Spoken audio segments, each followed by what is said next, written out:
Hey, it's JJ from the MMA and Sports Extreme Show. We're here with the natural, Randy Couture. Hey, Randy, congratulations on all your awards. Thank you. Yeah, very, very nice. I have 3 sons of my own, and I can imagine how you feel right now with your son stepping into the cage tomorrow night at the Strikeforce event. Yeah, we're very excited. He's had a great camp.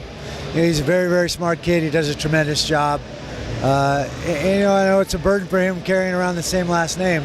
He takes it all in stride. He does a really, really good job. I've watched his last couple fights. It looks like he's starting to put on a little bit more muscle. Looks like he's getting a little stronger. Yeah, he's been working at it. He does a great job with Jake Bonacci, our strength coach. He works hard with Neil Melanson. He's a pretty slick little submission guy.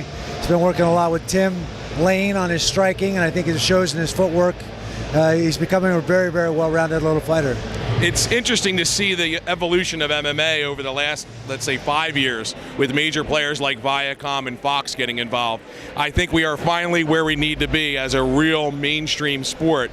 Where do you see us going in the next maybe 6 months with the increase of Fox and the UFC? Well, I think it's a great vehicle. As appreciative as we are of Spike for having the Nats to put us on and originally get us to this point. I think it was time to make a change and be part of a bigger vehicle to get into more living rooms, educate more people about what we do and who we are as mixed martial artists. So I think we're seeing that now with 3 networks, Fuel, FX, and Fox TV all carrying content for mixed martial arts in the UFC. It's huge. I'm a huge fan of the NFL, and to see the UFC now have the NFL production style of the Fox TV with the robots fighting and the all the hoopla. It's a lot of fun to see UFC be mainstream now.